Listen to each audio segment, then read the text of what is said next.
Okay, hey everybody, this is Grace. In this video I'm going to talk about something that happened. I don't even remember what day it was this weekend. Maybe not weekend, but Friday or Saturday, which would be yesterday, today, Sunday. This weekend has been so weird, really, overall. And it's Adam had off Friday, and that always messes up both of us, and then we get messed up in different ways. So we're messing up one another on what day it is. But anyway, one of these days, I think it was yesterday, I was doing this shop and pay order, and when I walked in, it was at a pharmacy, and I walked in, and at front, there was this, and I want to say this, an Indian from India, a woman. She was the cashier. She was around my age, and around 60ish, and early 60s. I'm 60, so around that age. And she was the cashier, and there was a young African American woman checking out, and she was actually at the time when I walked up. I had to go around her basically, and she was being the African-American young woman was being extremely rude. I mean, verbal abuse, plain and simple. And she was doing it by talking to her friend on the phone very loudly, and saying, "Why are those people always so rude? Oh man, I'm a sociologist. I taught at college and university. Those people. Really? Yeah, you know what that says. Exactly. Yeah, this is a very prejudiced person. And this young African-American woman, that's exactly what it said to me. But the rudeness, too. I mean, come on, talking on the phone, she was, trying to figure out how to use her credit card on that machine, So she didn't see me walking up, even though I had to go, well, I actually went around, I guess a little island aisle or something to come back around. And I did this on purpose, as I told the woman, the cashier, who's around my age, the Indian cashier. And I did it on purpose. But I walked up behind this young woman, came back around and walked up behind her. And she was just saying all that kind of stuff, being real rude, real loud on the phone to her friend. And I asked the cashier, I said, "Is your restroom?" I said, "Do you have a restroom? Is it unlocked?" Because they often lock them. And she said, and she looked up at me, and as I walked up, she looked at me with such a smile on her face. I'm not kidding. It was like she was so relieved that I was there. And those two were the only two up there in the whole front of the store. In fact, I think the pharmacy was actually closed. And it was kind of worrying me, I mean, I am one of these that kind of survival of the species kicks in. And, you could say, you go that far as say that. But yeah, I mean, I'm like, this is not happening. And it's not like bravery, it's just, I think you could say I don't think too much about it. I walked up behind her. And, as a customer would, I don't get close to people, and I still, I just don't stand real close to people, so, as it is. So I just walked up like a regular customer would walk up, not getting real on top of her, nothing like that. And when I did this, young African-American woman, she jerked around like she was going to tell me off. And then she looked up, to see my face, and looked up. I'm not that tall. But as I said, I've known since I was young. It was very surprising to me when I was a teenager how intimidated people are by me. Because I'm a, tall, I call myself a gentle giant of a woman. Always have been since I was a kid. And I've been taller than most people my age. And then I shot up real tall. Like my dad. My dad was 6'7". That's all he would admit to. Mom said he was a pituitary giant, and I don't think so, because you have to be 7 feet or taller, but he would only admit to 6'7". He was a big, strong man. Anyway, so this, she looked around like she was going to tell me off. Oh, man, you better be glad she didn't. She was going to get quite a lecture from me. And a shame, too. Big time shame. You know, the African Americans have worked hard enough to try to be not called things like you people. And then she's doing this to this Indian woman from India, like I said. She's doing it to her, an older, one my age, senior citizen. That's just,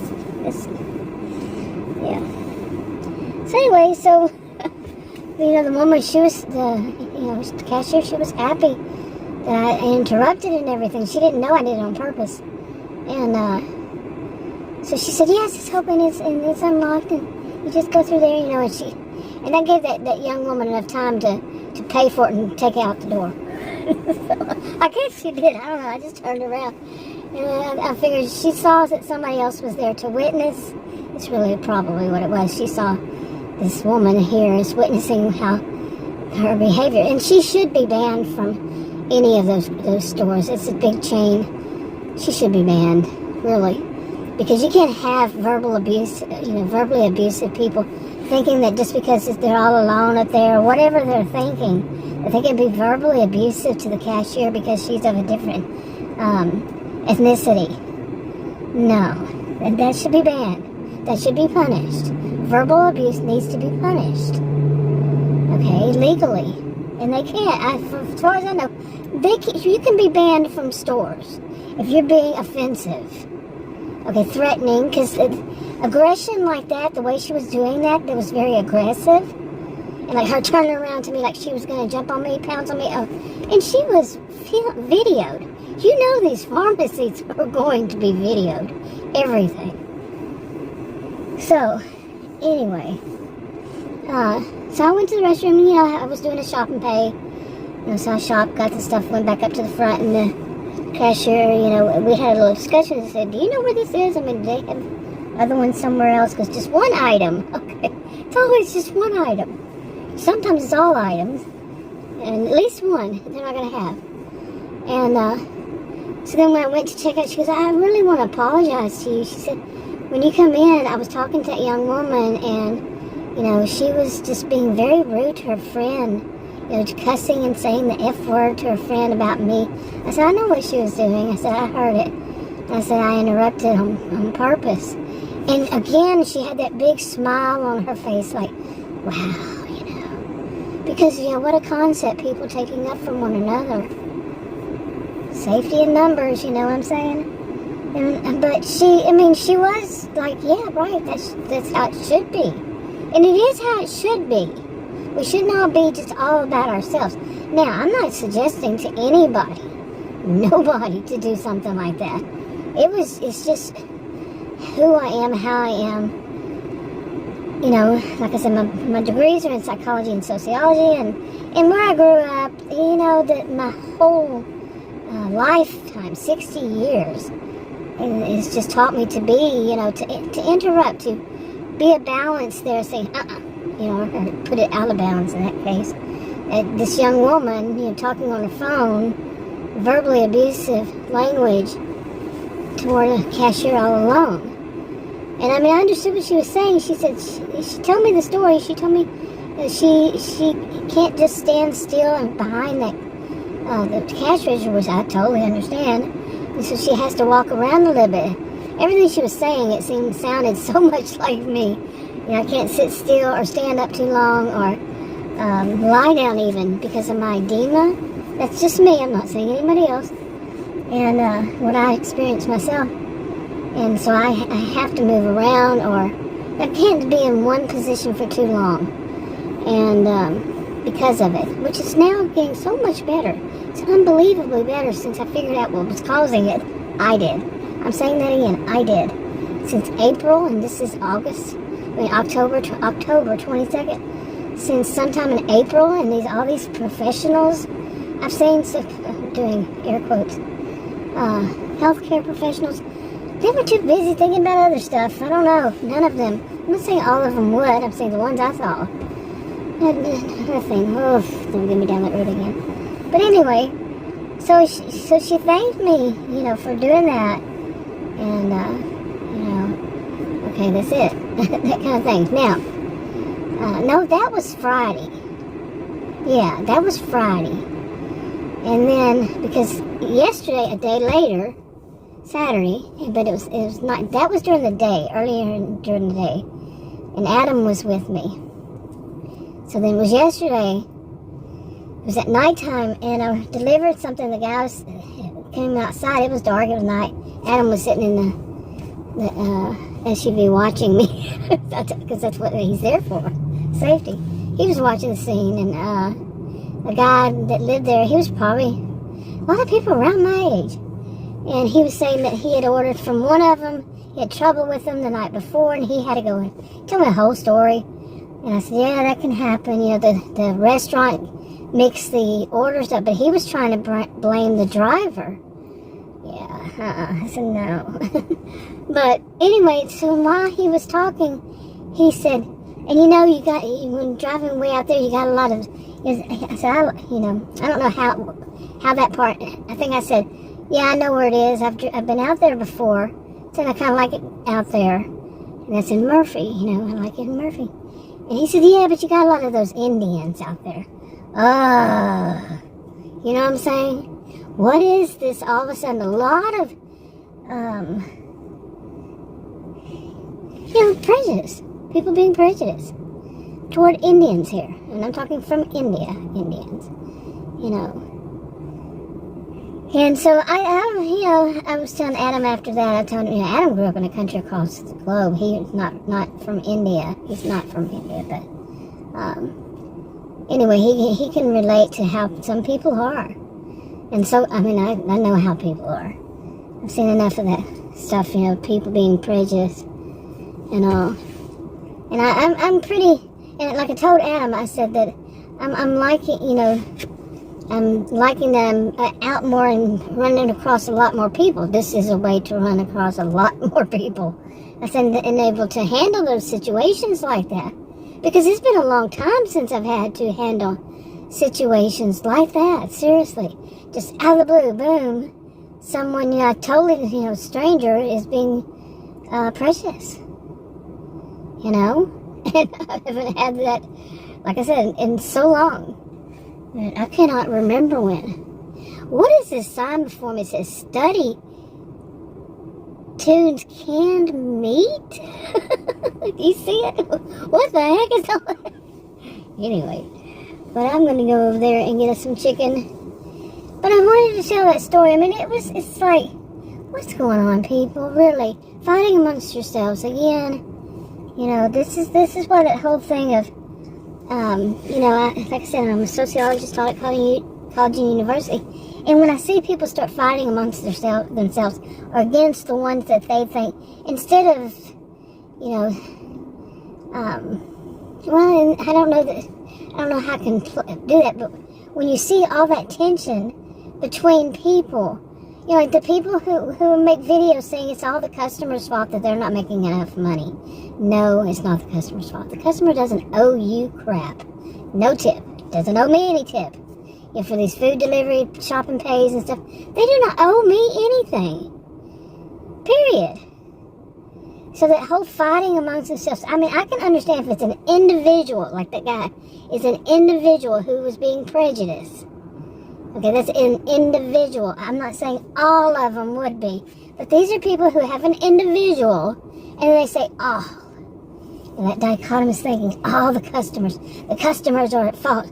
Customers are the reason we don't make enough money. No, it's not. Who is it? Who is it truly? Come on now, you can do it. You can think past that mantra, no tip, no trip. That was always so disgusting to me. Seriously, to hear people use that mantra. Made it a mantra.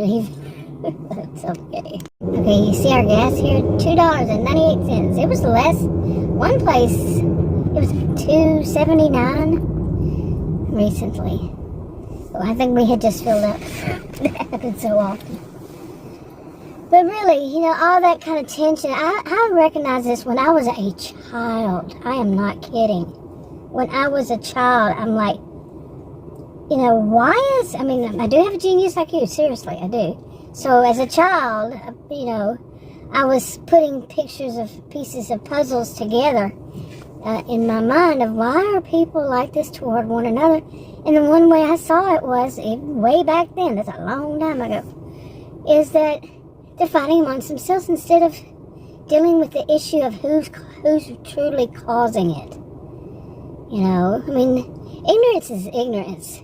People, you know, people using the verbal abuse like that, you know, seriously, I mean, that woman, a young African-American woman, is a shame.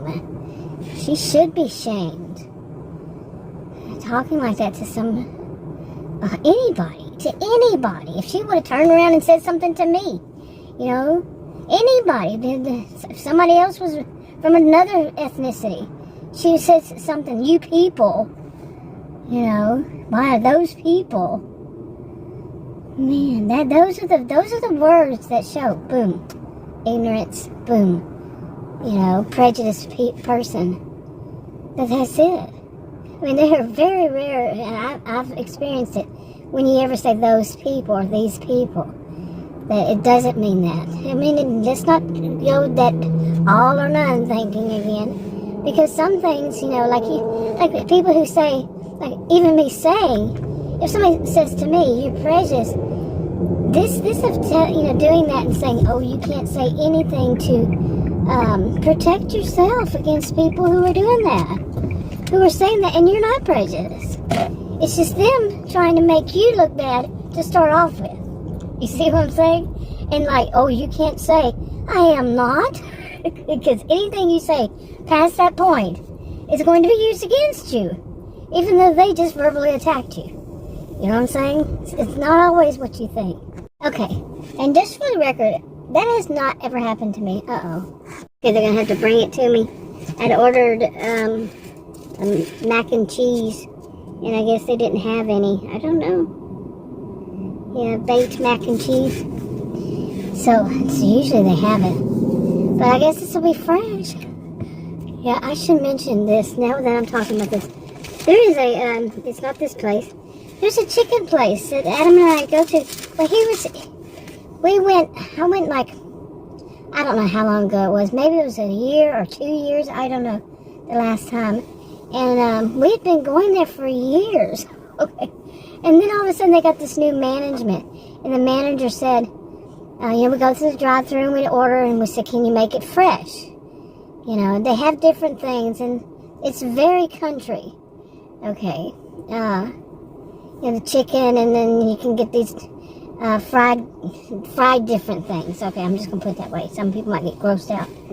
Okay, so, yeah, anyway. And I was told one time, no, you have to come inside this restaurant to order those. I said, to order them? You can't take my order here? Through the drive-thru? No, you have to come inside to do that. I said, you lost a customer. I left. What nerve? I mean, think about it. You're in a drive-thru. And what they used to do is, I'd say that, then I'd go around to the front and park, and they'd bring it out to me. Okay? Seriously, they just bring it out to me. Once it's done, fine, I wait 10, 15 minutes, fine. No problem. Okay, I hope they don't give it to the car that looks like mine, the same color behind me. Just parked. Uh-oh. Hope the guy, I'm sure he's going to remember me. But anyway, so I never went back there. And I've never had trouble. Because there's another location. Haven't had that kind of trouble. But I would call it in. And then the last time I called it in, the other one part of it was not cooked fresh. It was like hard like bricks. I'm like, wow, you know. So the rest of it was okay. That part wasn't. So that was, like I said, the first one was first time told we have to come in. No, I was by myself. Really, seriously. So guess what happened? Adam wanted that food. And I said, do you know what they're going to do? They're going to tell you have to come in. We were together. drove to the drive-thru, and the guy said, you have to come in if you're going to order it fresh. Now think about what they're telling customers. You're not going to get fresh fruit, freshly cooked food, which would be fresh food, through the drive-thru. You're going to get whatever's there. Okay? And you can't order it unless you come in. We're punishing you. Now, after that, that's what they did. So we were delivering at the time, so I was waiting for Adam to go in, and he was going into some place for something. I don't know what he was going in for. But I was sitting out there waiting, and I called their corporate office, and I said, is this, I asked the manager, I asked to speak to the manager. Yeah, I'm one of those. And no, that's not a Karen. God, the ignorance of some people, they don't realize they're being racist, sexist, and ageist. Come on, people. Oh, my God. My goodness, seriously. Such ignorance. But, so, I, called them, and the woman said, no. She said, so the guy said that we have to come in, and she said, I think I'll call their franchise owner and ask about that. Okay? And because she's saying, no, that's not, we don't make people come inside. These are like I said, a franchise owners. This is a a chain store, a restaurant. And so I said, okay. I told Adam, we're not going back there. But well, Adam wanted it again another day. I don't like it. It's a little too salty. That from that place, actually not just little too, it's too much sodium. And where is my food, people? So anyway, yes, it's been 4 minutes, but anyway, 5 minutes, something like that. But so Adam went there. I said, go through the drive-thru and see what they say. Since we had, I had called, they told me no. And when he went through the drive-thru, the guy said, you're going to have to come in order to order it and wait for it here. Adam asked him, he goes, that's corporate said that you have to do that. Well, no, customers really don't have to do anything. They don't have to be customers.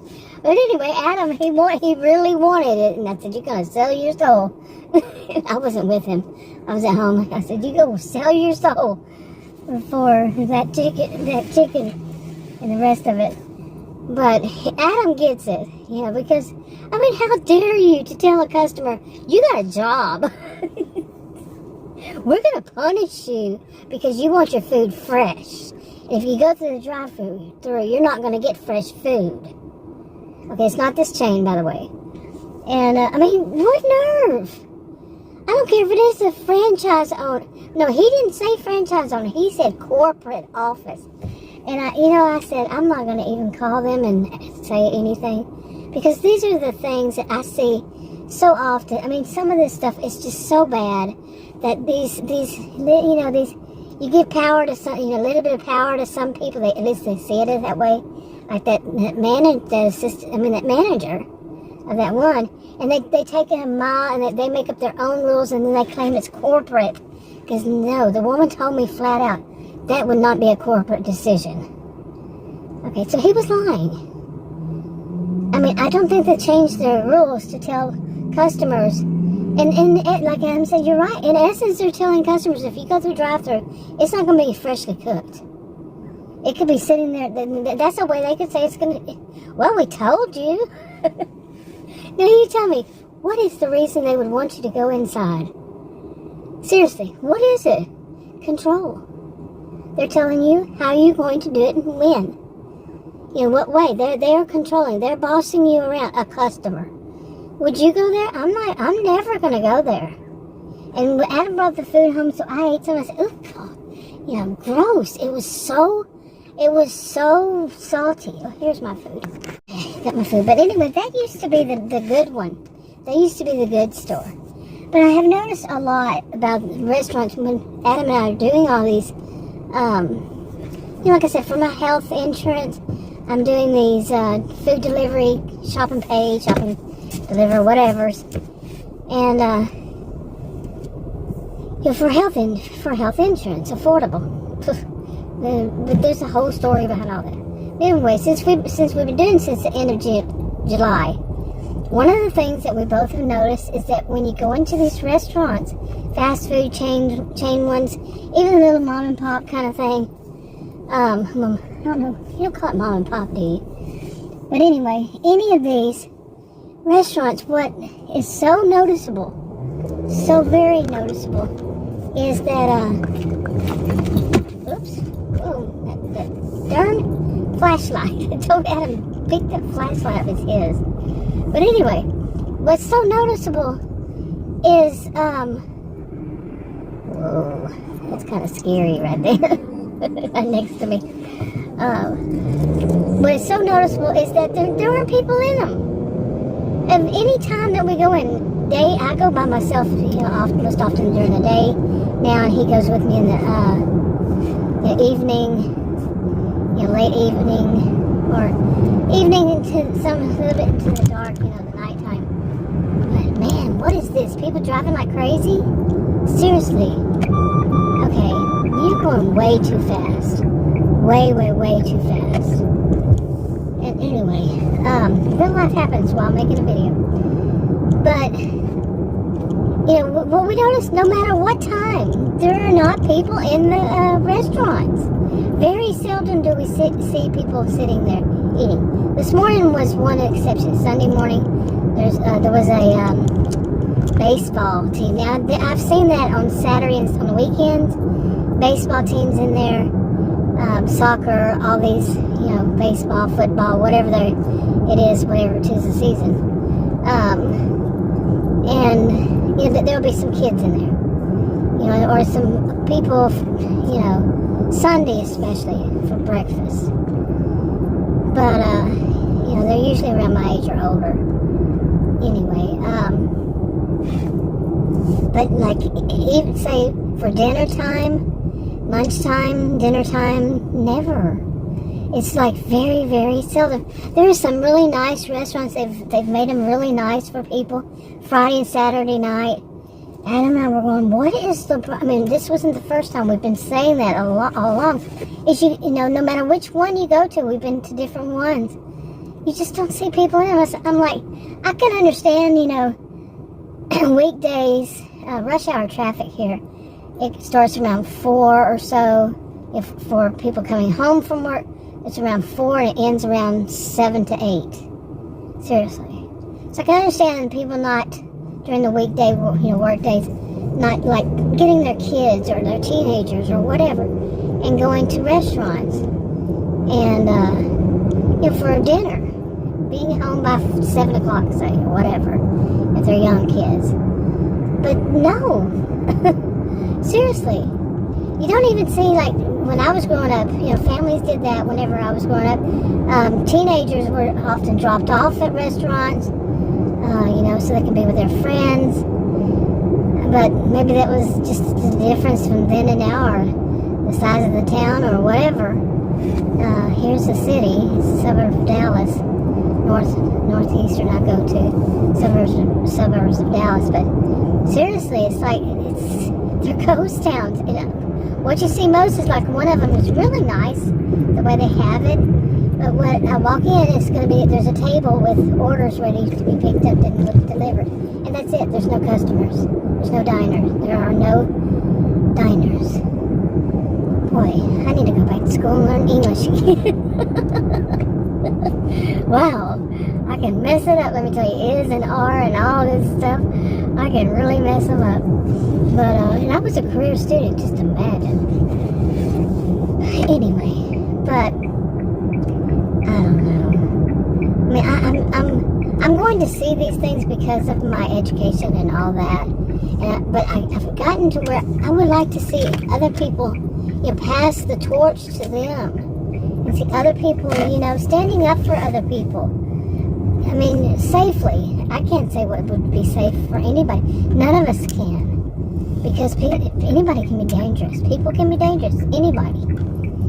That young woman, she could have been so... to be on the phone talking so loud with her friend, right in front, standing right in front of the cashier that just rang her stuff up and she's paying for it, the young woman, and right there in front of her face, saying mean things about her and her people. Those people, this kind of thing. I mean, verbal abuse. And just right there to somebody's face. She had some nerve. Who did she think she was? Seriously. Seriously. That woman, that young woman, when she turned and looked at me, she could have gone outside and come back in and, done some damage. Because, the nerve of her doing that in the first place. Something wasn't right in her head to do such a thing in the first place. In my view. I could be wrong. But no, I don't think so. Now, I can say that I've been in the store and somebody was really rude to me, but you think the woman was really rude to her? She had no idea. She said that the woman told me, she said, I was just walking off as the young woman came in. Okay. That happens. She was just going to start walking around because she was standing behind the counter so long when the young woman came in. So it just so happened to be that way. But this young woman, no. So rude. Oh my. Anyway, wrap it up. Talk to you on another video. Bye.